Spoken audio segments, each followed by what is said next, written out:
Hello students, आज का हमारा जो टॉपिक है वो है आपका minor and cofactor of determinant. तो माइनर एंड कोफैक्टर जो टॉपिक है वो काफ़ी इंपॉर्टेंट टॉपिक है और ये जो टॉपिक है वो हम इन्वर्स ऑफ मैट्रिक्स को स्टडी करने से पहले हम माइनर एंड कोफैक्टर की स्टडी करते हैं। अगर हमने माइनर एंड कोफैक्टर को अच्छे से समझा है तो हमें इन्वर्स ऑफ मैट्रिक्स समझने में काफ़ी हेल्प होगी। तो बेसिक अगर हम देखें तो जो माइनर है, माइनर को हिंदी में हम उपसारणिक, माइनर यानी उपसारणिक, और जो कोफैक्टर है उसको हम सेकंड कहते हैं। तो ये जो मीनिंग है वो आपने देखा। तो सबसे पहले हम डिस्कस करेंगे माइनर। तो माइनर को हम डिस्कस कर रहे हैं, तो माइनर हम किसी भी डिटर्मिनेंट से माइनर कैसे फाइंड करते हैं तो सबसे पहले वो देखेंगे। तो बेसिक जो है हमारे पास है कि हम माइनर को रिप्रेजेंट कैसे करेंगे। तो माइनर जो है वो डिनोटेड बाई एम आई जे, ये हमारा फर्स्ट है कि हम एम आई जे से इसको डिनोट करेंगे। अब एम आई जी हमें फाइंड कैसे करेंगे, तो एम आई जी जिस एलिमेंट का भी मुझे माइनर फाइंड करना है तो उसके अलोंग रो और कॉलम को एलिमिनेट करने के बाद जो डिटर्मिनेंट है वो मेरा माइनर है। तो ये हमारे पास कि M I J obtained by leaving ith row and jth column of A. अब सेकंड है कि माइनर जो है हमारे पास उसका ऑर्डर क्या है, तो order of M I G is N minus one, यानी जो हमारे पास डिटर्मिनेंट है जिसका ऑर्डर जो भी ऑर्डर है उससे एक कम ऑर्डर होगा। अगर मेरे पास कोई डिटर्मिनेंट है जिसका ऑर्डर 3/3 है तो मैं अगर जिस एलिमेंट का माइनर फाइंड करता हूँ तो उस माइनर का जो ऑर्डर होगा मेरा वो आपका 2/2 होगा, यानी n-1 होगा। अब हम एक एग्जांपल कंसिडर करते हैं कि हमारा मेथड क्या होगा कि किस तरीके से हम माइनर फाइंड करेंगे। तो माइनर फाइंड करने के लिए तो फर्स्ट जो लाइन हमने कंसिडर की कि we find the minor of each element, यानी हमारे डिटर्मिनेंट में जितने भी एलिमेंट हैं उन सब का माइनर हम फाइंड करते हैं। सारणी के प्रत्येक अवयव का उपसारणिक निकालते हैं, यानी माइनर को हिंदी में हम उपसारणिक कहते हैं। अब मेथड क्या है हमारे पास, अब सपोज दैट मेथड ये है कि मेरे पास ये एक एग्जांपल है a इक्वल्स टू ABCD। अब मुझे सबसे पहले एलिमेंट a का माइनर फाइंड करना है तो मैं लिखूंगा माइनर ऑफ a, और अब उसकी लोकेशन को मैं सेंड करूंगा वो है M11, जैसे हमने MIJ कंसिडर किया था वो है आपका M11। तो M11 कैसे आएगा, तो a का माइनर मेरे को फाइंड करना है, तो a के लोग रो और कॉलम को डिलीट करने के बाद जो आंसर आएगा आपका, जो डिटर्मिनेंट बनेगा वो आपका आंसर होगा। आपने देखा कि पहले हमारी जो डिटर्मिनेंट है जिसका ऑर्डर है 2/2, अब आ गया 1/1। तो आप देख सकते हैं कि order of M I J, order of M I J जो हमने डिस्कस किया था कि order of M I J है वो आपका n-1 है। इसके बाद नेक्स्ट अगर हम देखेंगे तो माइनर ऑफ ए हमने फाइंड किया वो है आपका d, यानी ए का जो उपसारणिक है M11 वो आपका d है। नेक्स्ट है हमारा कि माइनर ऑफ बी। अच्छा, मुझे बी का माइनर फाइंड करना है तो बी के अलोंग रो एंड कॉलम को एलिमिनेट करूंगा, यहाँ पे हमने इसको कंसिडर किया है। तो इसके अलोंग कॉलम और रो को हमने एलिमिनेट किया तो ये हमारा आंसर है सी। तो आप देख सकते हैं तो माइनर ऑफ बी या बी का जो उपसारणिक है वो आपका है सी, जिसको आप M12 से रिप्रेजेंट करते हैं।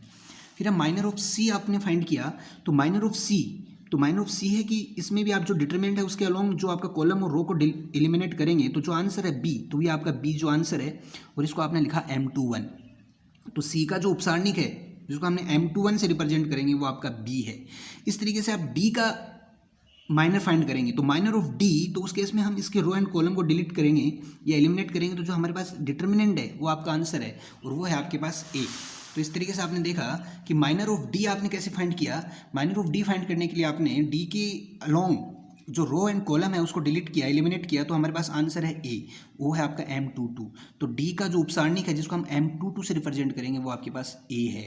तो आपने देखा कि इस तरीके से हमने माइनर फाइंड किया।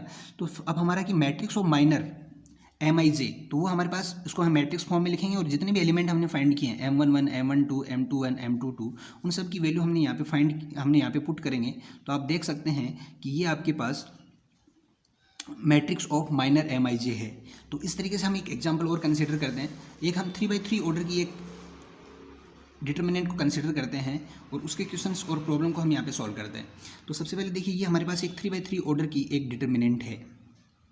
अब सबसे पहले हमने डिस्कस किया था कि जितने भी एलिमेंट हैं उन सब का हम माइनर फाइंड करते हैं। तो फर्स्ट हम माइनर फाइंड कर रहे हैं माइनर ऑफ A1। तो माइनर ऑफ A1 फाइंड करने के लिए आपके पास बेसिक जो फॉर्मूला है कि इसके अकॉर्डिंग जो रो और कॉलम है उसको हम डिलीट करेंगे और उसके बाद जो डिटर्मिनेंट है वो हमारा एज ए आंसर है। तो आप देखेंगे इसके अलोंग जो कॉलम और रो को आपने डिलीट किया तो ये आपके पास डिटर्मिनेंट बनती है, तो ये आपकी जो डिटर्मिनेंट है।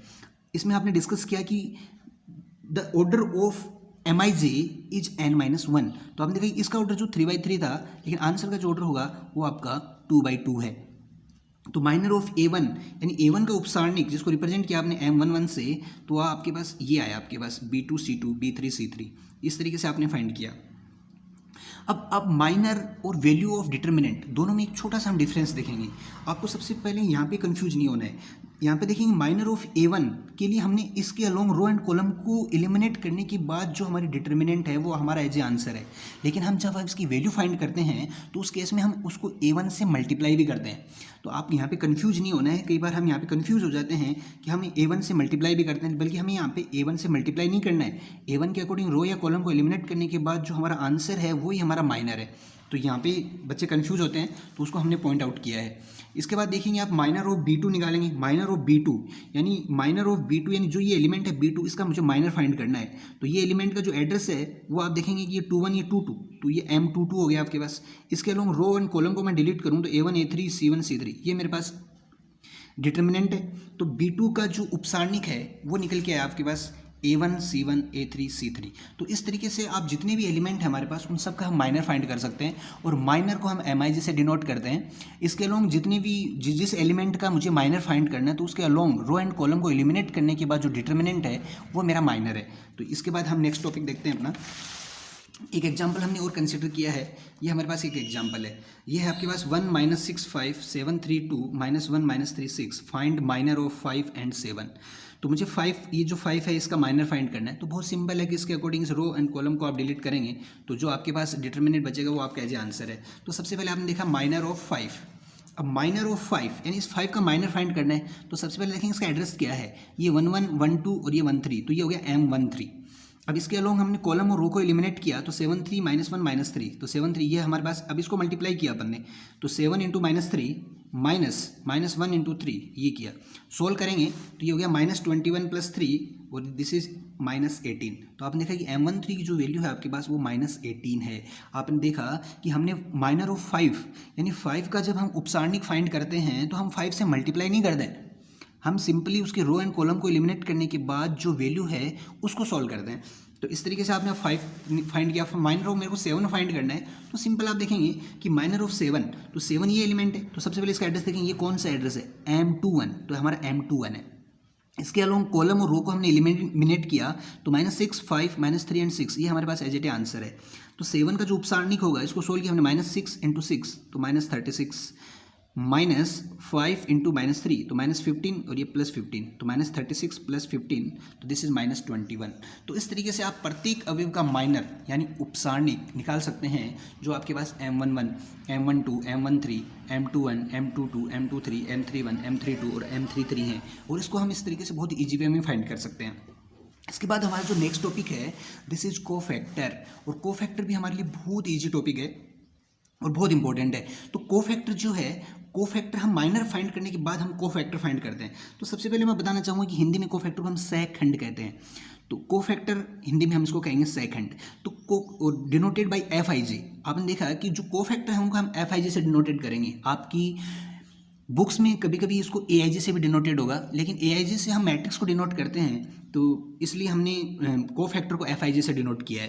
तो FIJ और MIJ में जो बेसिक रिलेशन है वो आप देख सकते हैं कि ये जो रिलेशन है कि FIJ = -1i + j MIJ, यानी हमें माइनर तो फाइंड करना ही करना है, लेकिन कोफैक्टर में हमें क्या करना है कि हमारी जो एलिमेंट है उनको या जो माइनर है उसको हम -1i + j से मल्टीप्लाई कर देना है। तो यहाँ से आप देख सकते हैं कि -1i + j का मीनिंग क्या है कि i + j का सम अगर ओड होगा तो ये हमारा नेगेटिव साइन होगा, और अगर ये i + j हमारा इवन होगा तो ये हमारा पॉजिटिव साइन होगा। बस हमें इतना सा साइन कंसिडर करना है। तो ये FIJ मतलब सहखंड और उपसारणिक दोनों में क्या रिलेशन है, उसको -1i + j से मल्टीप्लाई करना है बस। तो यहाँ से आप देख सकते हैं ये हमने डिनोट किया कि FIJ जो है इफ़ i + j इवन है यानी सम है तो उसके में FIJ पॉजिटिव आएगा। इफ़ i + j ओड है यानी विषम है तो उस केस में हमारे पास -FIJ आएगा। और इसको आप बेसिक साइन से भी देख सकते हैं कि किसी भी 2/2 ऑर्डर की जो मैट्रिक्स होता है उसका साइन हमें पता है कि ये प्लस होता है, क्योंकि ये जो एलिमेंट है वो हमारा A11 यानी 1 1 तो positive, 1 2 negative, 2 1 odd negative, 2 2 positive. इस तरीके से 3/3 ऑर्डर है उसके एलिमेंट जो हैं उसके जो साइन है हमारा पॉजिटिव नेगेटिव पॉजिटिव। तो आप जब माइनर फाइंड करेंगे और जो एलिमेंट का एड्रेस है उस पर्टिकुलर साइन से उसको अगर आप मल्टीप्लाई कर देते हैं तो आपको कोफैक्टर मिल जाता है। तो इस तरीके से हम देखेंगे एक एग्जाम्पल हम कंसिडर किया अपने। एग्जाम्पल है आपका इफ़ ये हमारे पास डिटर्मिनेंट है 7 4 -1 -2 3 0 1 -5 एंड 2। इसमें हमें 7 का कोफैक्टर यानी 7 का सेकंड फाइंड करना है। तो कोफैक्टर ऑफ 7 अब सबसे पहले एड्रेस देखेंगे तो F11 है, ये है आपका F11। तो -1 प्लस -1 रेज टू पावर 1 + 1 और ये इसको एलिमिनेट किया आपने। एलिमिनेट करने के बाद देखा 3 0 -52 तो 3 0 -52 तो ये तो आपका माइनर है। अब ये 1 + 1 इवन नंबर है, तो इसका मतलब ये पॉजिटिव साइन ही आएगा, पॉजिटिव आएगा। तो इसको सिंपली सॉल्व किया 3 2 6 -0 तो आपका आंसर हो गया 6। तो आपने देखा कि 7 का जो सेकंड है वो आपका 6 है। ऐसे ही मैंने फाइंड किया कि कोफैक्टर ऑफ 2 हमें फाइंड करना है। अब कोफैक्टर ऑफ 2 आप सबसे पहले फाइंड करेंगे तो कोफैक्टर ऑफ 2 ये फाइंड करना है। तो इसके अलोंग देखें तो ये रो और ये कॉलम और इस रो को एलिमिनेट करने के बाद 7 4 -2 3 ये मेरा माइनर है। लेकिन सबसे पहले मेरे को साइन कंसीडर करना है। तो ये 1 3 1 3 2 3 3 तो ये 3 3 है, तो 3 3 तो -1 3 + 3 तो 6 और 6 इवन नंबर है यानी पॉजिटिव है। तो पॉजिटिव है उस केस में ये पॉजिटिव रहेगा। तो डायरेक्ट मेरे को माइनर यहाँ से माइनर मैंने कंसीडर किया, इसको सोल्व किया 7 3 21 -2 × 4 -8 + 8 तो ये आपका आंसर हो गया 29। सिंपल हम एक एग्जाम्पल और कंसीडर करते हैं यहाँ पे, और वो हमने कंसीडर किया कोफैक्टर ऑफ -5। अब -5 ये है मेरे पास, इसका कोफैक्टर मेरे को फाइंड करना है। तो सबसे पहले इसका एड्रेस देखेंगे F11 F31 F32 32 यानी 3 + 2 यानी 5 यानी ये माइनस साइन आएगा इसमें। और इसको अब इसका माइनर फाइंड करेंगे तो इसके अलोंग देखेंगे ये इसके कॉलम और ये रो, इसको डिलीट करने के बाद जो बनेगा 7 -1 -2 0 तो ये हमारे पास ये बनता है आपका। तो कोफैक्टर ऑफ -5 तो ये बन गया 7 -1 -2 एंड 0 और ये साइन जो आएगा वो माइनस आएगा, माइनस ये आ गया 0 -2 -1 पॉजिटिव तो -2 माइनस आपके पास पहले से ही है तो माइनस प्लस तो F32 हो गया आपका 2। इस तरीके से हम डिटर्मिनेंट की प्रत्येक एलिमेंट का कोफैक्टर या सेकंड फाइंड कर सकते हैं। तो हमने देखा माइनर एंड कोफैक्टर, और इसके बेसिक पे हम एक प्रॉपर्टी देख रहे हैं। तो हम एक important property of minor and cofactor discuss कर रहे हैं, और ये प्रॉपर्टी हम प्रॉपर्टीज ऑफ डिटर्मिनेंट में भी हम इसको कंसीडर कर सकते हैं। सपोज दैट कि हमारे पास ये कोई डिटर्मिनेंट है A11 A12 A13 21 22 23 31 32 33 ये एक डिटर्मिनेंट है। इसको हम ओपन कर दें और ओपन एक्सपेंडिंग इसको एक्सपेंड कर रहा हूँ मैं अलोंग R1, तो R1 के अकॉर्डिंग जब मैं इसको एक्सपेंड कर रहा हूँ तो आप देखेंगे कि आपका जो फॉर्मूला है वो आपका ये बनता है कि A11 ये रहा सर, इसके अलोंग जो रो एंड कॉलम है उसको एलिमिनेट करने के बाद ये बना A22 A23 A32 A33 ये रहा आपका सेम। फिर -A12 और इसके अलोंग रो एंड कॉलम को एलिमिनेट किया तो A21 A23 A31 A33। इसके बाद A13 तो प्लस A13 तो इसके अलोंग जो रो एंड कॉलम को एलिमिनेट किया तो A21 A22 A31 A32 तो ये हमारे पास है। अब हम यहाँ पे डिस्कस करेंगे, तो ये तो ऑलरेडी हम फॉर्मूला जानते हैं। अब हम इसको डिस्कस करते हैं कि A11, अब आप इसको देखेंगे तो ये क्या है हमारे पास A11 एलिमेंट।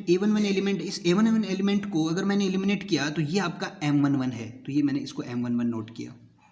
माइनस A12 तो ये आपका M12 है, ये A13 तो ये आपका M13 है।